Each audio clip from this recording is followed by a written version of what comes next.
Boa tarde. Eu gostaria de agradecer o honroso convite. Para mim é um prazer poder participar desse evento tão importante.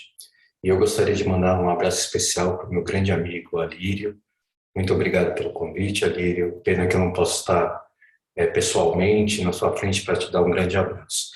A gente vai falar um pouquinho sobre a ablação de nódulos tiroidianos benignos por radiofrequência, quando indicar, a segurança do método e um pouquinho mais sobre isso.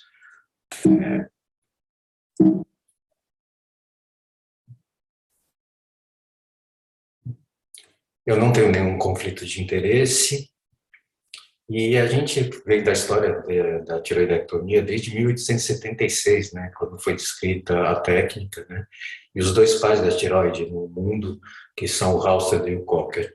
E ao longo dos anos a gente viu grandes evoluções em cirurgia, mas a técnica basicamente continua a mesma, chegando ao ponto hoje de a gente querer usar robô para fazer uma tiroidectomia, enquanto que a técnica preconizada é muito segura, com muito pouca morbidade, muito pouca complicação.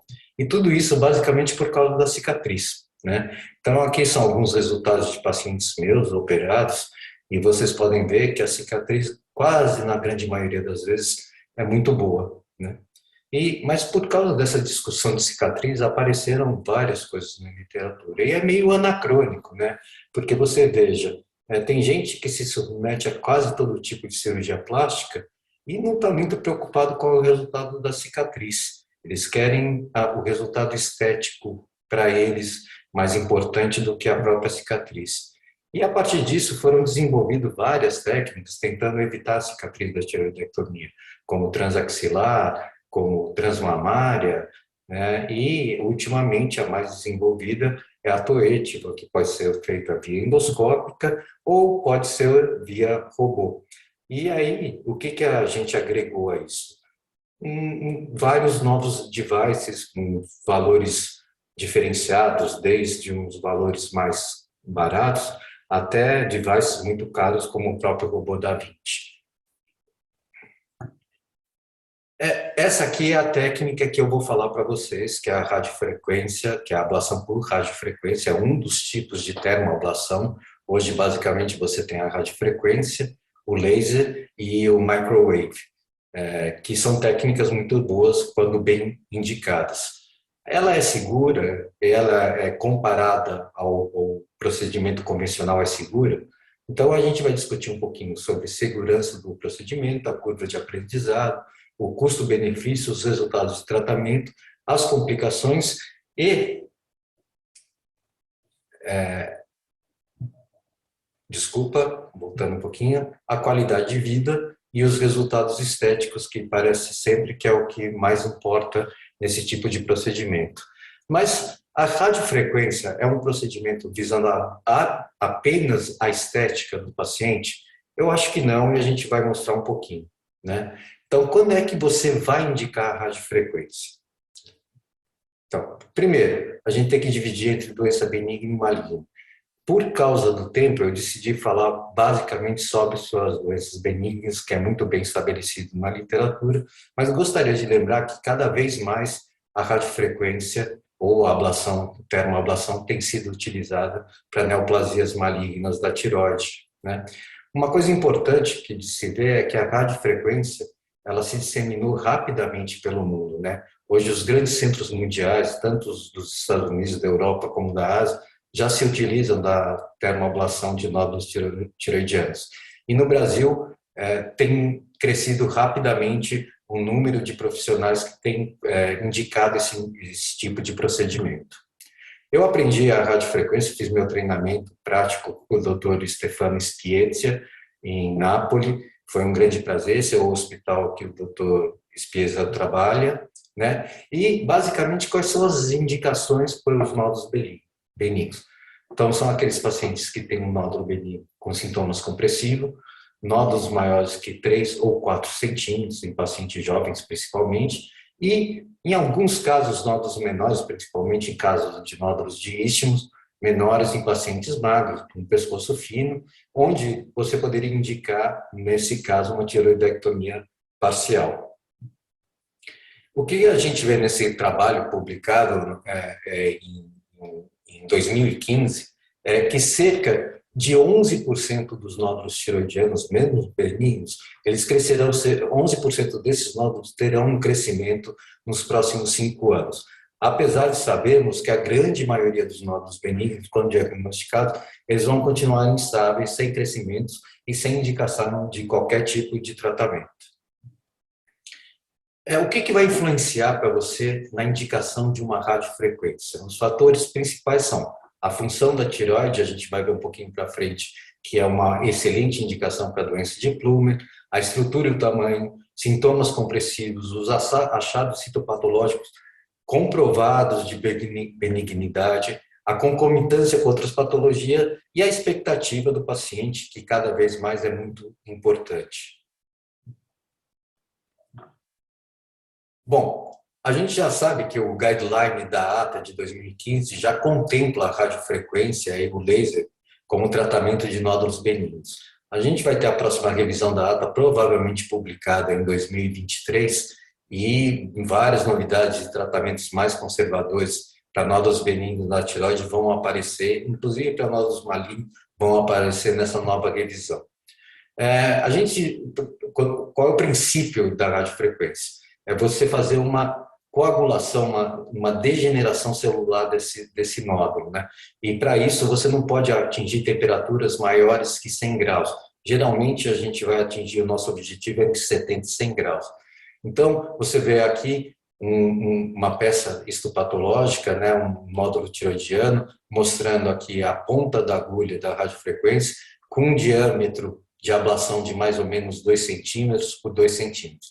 Então, lembrar que quando você fizer a radiofrequência, a área ablada é cerca de 1 centímetro para cima, 1 centímetro para baixo da ponta da agulha. Isso você deve ter muito cuidado para não atingir estruturas que são potencialmente complicadoras, né? Esse trabalho publicado em 2006 pelo Kim, era o começo da radiofrequência para ele indicava a cirurgia, depois fazia a tiroidectomia. E mostrou duas coisas importantes nos resultados. O primeiro, que ele tinha uma necrose central, com tecido hemorrágico, com uma coagulação e um edema periférico. Outra coisa importante que foi mostrada é que se você, por um acaso, tiver que operar esse paciente, você não vai ter complicação, porque como a cápsula está mantida, você não tem aderência, você não tem as mesmas complicações que você visualiza quando faz uma alcoolização de um nódulo tiroidiano. A técnica desenvolvida pelo Baek a chamava moving shot. Então, vocês podem ver que essas são as zonas que a gente vai fazer da ablação. Normalmente, a gente começa inferiormente, medialmente, em direção superiormente e lateralmente. E você vai colocar a agulha até a ponta periférica do nódulo e vai trazendo, dando os seus disparos, até você conseguir preencher todo o nódulo com essa área de ablação. Em 2018, foram feita uma classificação dos riscos dos nódulos tiroidianos. Então, em grau em A, B, C e D, e à medida que a localização e tamanho desses nódulos vão dizer quando esses nódulos são mais críticos, mais perigosos de fazer a ablação. Por exemplo, nódulo perto muito da cápsula, nódulos que são muito perto do Dangerous Triangle, que é o triângulo entre a traqueia e o nervo recorrente, né? Os nódulos muito volumosos que peguem perto da musculatura anterior e posterior do pescoço, esses nódulos são mais complicados. E para isso foi desenvolvido também a técnica de hidrodissecção.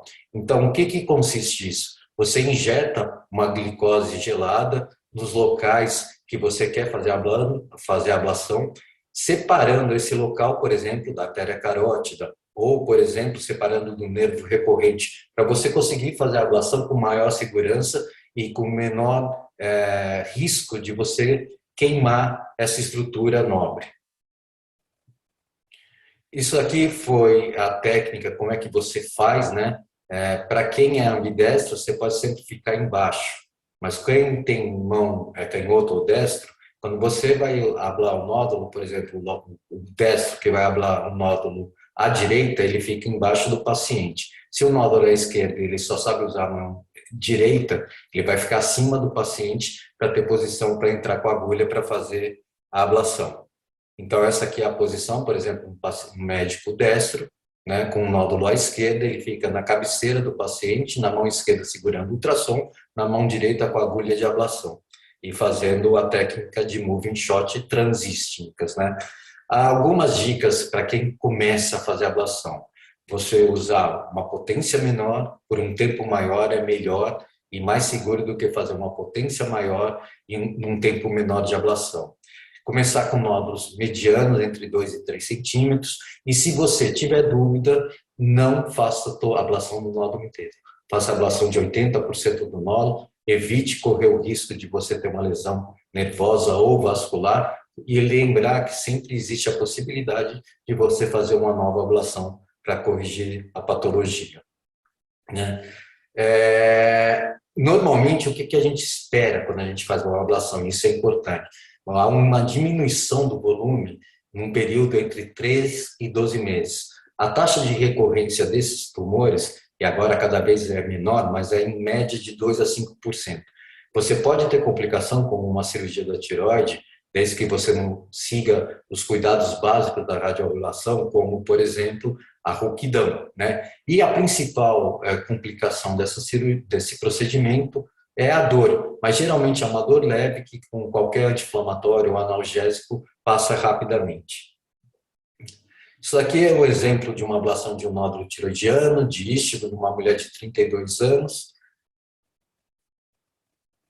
E aqui vocês estão vendo o nódulo da pessoa. A primeira coisa que a gente faz na técnica é a anestesia. Essa anestesia é feita pericapsular, então você vai injetar uma agulha, vocês estão vendo aqui a agulha entrando, que vai ficar entre a cápsula e os músculos pré-tiroidianos, e você vai fazer um bolsão de anestésico nessa cápsula, ao redor dessa cápsula, que é, na verdade, a única local inervado da tireoide, e é onde que o paciente vai poder sentir dor. Então, depois que você fez a injeção, você começa a fazer a técnica. Aqui vocês podem ver a agulha que foi introduzida quase até a extremidade do nódulo e depois você começa a fazer a ablação. Quando começa a aparecer essas bolinhas brancas, significa que a área está sendo ablada e à medida que aumenta essas bolinhas e a impedância aumenta, você acaba trazendo para trás. Essa é a técnica que você vai fazer, tentando começar sempre da parte inferior e subindo até a parte superior do nódulo tiroidiano. Então, mostrando aqui a técnica. É importante também sempre você visualizar o local que você ablou. Então, depois que você acaba uma dessas regiões, é importante fazer um ultrassom de uma forma transversa para ver em qual região que você realmente fez a ablação da glândula. Então, isso é o que a gente mostra, um esquema mostrando a ablação, começando inferior na glândula, e você vai fazendo a ablação de todo o polo inferior, e chegando a todo o nódulo tiroidiano. É importante, e vocês vão mostrar aqui, fazer o corte transverso ao ultrassom, mostrando a área que já foi ablada e qual a área que você ainda vai precisar ablar, né? E aí você parte para a região média, para a região superior, e depois você vai fazer uma visualização de todo o nódulo para ver a sua ablação. Essa aqui é a técnica de moving shot acabando, e vocês veem que a estrutura nodular mudou completamente, né? Ela está muito mais fibrosa, esbranquiçada, né? Aqui, continuando o procedimento, quase no final, na região posterior. Muito importante, se você fazer uma ablação bem perto da cápsula, o mais possível da cápsula, que essa é uma das condições que você tem recrescimento de nódulo. Então, hoje, a gente toma cuidado com essa região para evitar que a gente precise reoperar o paciente. Ele é um tratamento efetivo, então, aqui tem uma meta-análise, uma revisão sistemática, uma meta-análise, mostrando a comparação entre a radiofrequência e o laser, né? e eles viram que o volume de redução do nódulo tiroidiano foi de 68%, 75% e 87%, respectivamente, em um ano para a radiofrequência, e 48%, 52%, 45% e 44% para o laser. O resultado foi melhor naqueles nódulos menores que 30 ml, e o resultado para a redução de volume foi melhor para a radiofrequência do que para o laser, né? Esse trabalho foi um trabalho inicial nos Estados Unidos, o pessoal do Ralph Tufano, que ele avaliou apenas nódulos benignos. Foram 1.000 pacientes, 1.619 nódulos tratados. O volume de redução na primeira ablação variou de 78,9% para os nódulos sólidos e 78,2% para os nódulos císticos, e 91,4% para os nódulos císticos depois da última ablação e 93,4% para os sólidos, mostrando que a ablação ela é melhor para os nódulos sólidos do que os nódulos completamente císticos. Aqui mostrando vários trabalhos, a mesma meta-análise de vários autores, e na última avaliação por ultrassom, você teve uma redução média que chegou a mais de 80% para vários dos autores. Esse é outro trabalho publicado em 2018, e vocês vão vendo que os resultados vão melhorar muito à medida que o tempo vai aumentando e a gente compreende um pouco melhor a técnica e os possíveis erros que a gente pode fazer para não ter a redução adequada. Nesse trabalho, onde foram estudadas 345 nódulos em 345 pacientes, sendo que a maioria deles eram tumores sólidos, você teve uma resposta, um sucesso terapêutico de quase 100% dos pacientes. Ela é segura? Então, nesse caso, esse trabalho publicado em 2012, eu gostaria de lembrar que os trabalhos atuais têm muito menos complicação do que esse trabalho publicado em 2012. Foram avaliados 1.543 nódulos, tendo 48 complicações. O volume de redução desses nódulos naquela época já tinha sido de 93%. A complicação total foi de 3,3%. As complicações maiores foram 20%, que foram alteração da voz, uma lesão de plexo braquial, uma ruptura do tumor e um hipoparatiroidismo definitivo em um paciente. E as complicações, como hematoma em 15 pacientes, a queimadura da pele em 4 pacientes e a presença de vômito em 9 pacientes.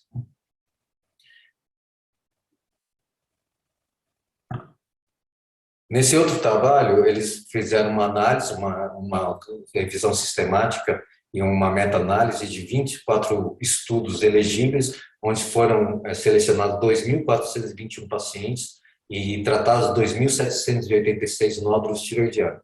Tiveram 41 complicações maiores e 48 complicações menores. A taxa global de complicação foi 2,38% e a taxa de complicações maiores, como, por exemplo, lesão nervosa, foi de 1,35%. E o que eles mostraram, que a grande maioria das complicações ocorreram no tratamento de nódulos malignos e não de nódulos benignos. Aqui mostrando também uma comparação, que você teve uma taxa de 10% de complicação para os nódulos malignos, 2% para os nódulos benignos. Não houve diferença entre os grupos asiáticos e os grupos não asiáticos, e nas complicações maiores, as taxas foram de quase 7% nos nódulos malignos e 1,3% para os nódulos benignos. Quando indicar a radiofrequência? Então, a gente teve em 2009, a primeira recomendação do grupo coreano, né? Em 2012 foi o primeiro guideline desenvolvido, e em 2017 foi publicado o guideline revisado da Sociedade Coreana de Radiofrequência. Em 2015, o primeiro trabalho, tipo um guideline da Sociedade Italiana. Em 2016, o NICE publicou as orientações dele. Em 2019, foi as publicações da Áustria. E hoje você tem várias publicações em vários lugares do país determinando quais são as indicações de radiofrequência.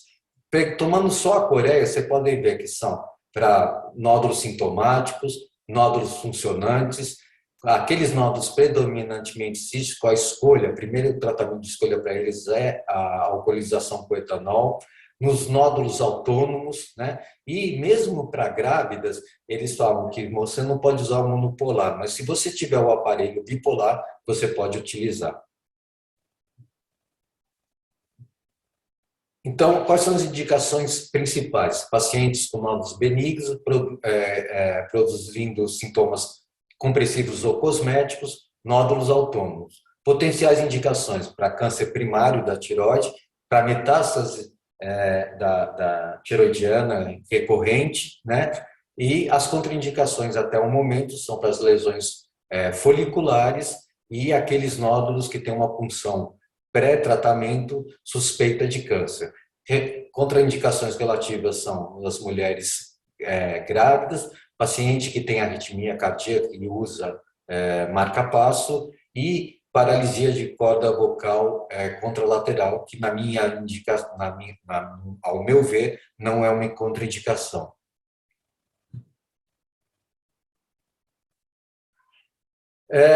Aqui foram as primeiras indicações da sociedade italiana. Vocês podem ver que, assim, além das indicações da sociedade coreana, que sintomas compressivos, estético, nódulo funcionante, eles também indicaram no tratamento de neoplasias avançadas de tireoide, sem condições cirúrgicas, tanto do paciente quanto do tumor. Basicamente, eles indicaram para alguns carcinomas anaplásicos de tireoide, tentando diminuir a sintomatologia do paciente, né?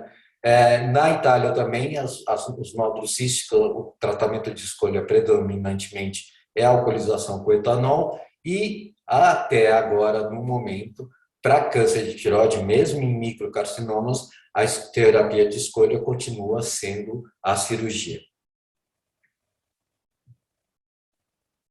Isso aqui é muito importante, quem já teve experiência já fez, o resultado nos nódulos hiperfuncionantes autônomos é excelente. Você evita a cirurgia, o paciente estabiliza os níveis hormonais rapidamente e você tem um resultado estético muito bom. Então, aqui são alguns resultados da gente, né? Esse é um paciente que antes da radiofrequência, 3 meses após a radiofrequência, você basicamente não vê mais o nódulo, mas aqui a gente está falando já de uma redução em 3 meses que chegou a 60% do nódulo. Esse outro paciente que teve, foram 3 sessões de radiofrequência realizadas, isso aqui é o bócio multinodular desse paciente, super volumoso, com sintomas compressivos tanto da área digestiva quanto respiratória, e aqui 18 meses após as 3 sessões de radiofrequência.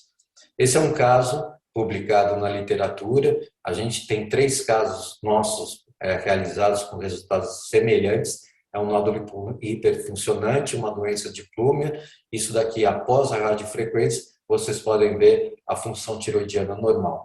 No ultrassom, você vê aqui o nódulo com vascularização periférica importante e depois da radiofrequência, basicamente, você não vê vascularização no nódulo. Esse daqui é um dos últimos pacientes que a gente fez. Quem fez isso no nosso consultório foi o Dr. Carlos Neuslein, foi ambulatorial, com uma sedação. O paciente tinha um nódulo grande, um bócio coloide, predominantemente sólido, e esse é o resultado apenas 5 dias após a radiofrequência. Bom, eu gostaria de agradecer imensamente novamente o convite, foi um grande prazer. Na minha opinião, a radiofrequência tem um grande campo de crescimento dentro do tratamento dos nódulos tiroidianos. A gente tem visto aparelhos cada vez melhores, pontas cada vez mais precisas e com mais segurança. Por exemplo, hoje a gente tem uma ponta de 180 graus, então a ablação é feita só para cima. Então você pode botar a parte de baixo que não abla junto ao nervo e você vai ser uma ablação só para a parte de cima, evitando que você faça queimaduras do nervo ou da carótida.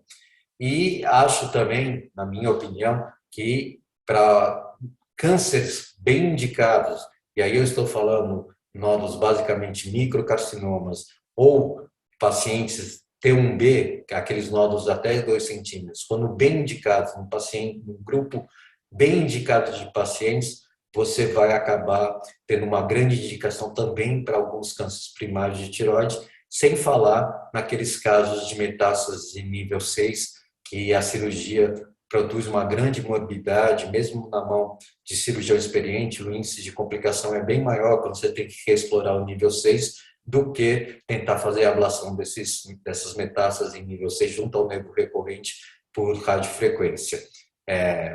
Precisa de um pouco mais de experiência, precisa dominar a técnica de hidrodissecção, mas eu acho que a radiofrequência, diferentemente, na minha opinião, da atuetiva, vai ter um campo de atuação muito grande no tratamento dos nódulos tiroidianos. Era isso que eu tinha para falar. Agradeço aos meus amigos da Venezuela, agradeço ao meu grande amigo Alírio. Estou aberto para responder qualquer tipo de pergunta e espero que vocês tenham um grande e maravilhoso congresso. Obrigado, um abraço.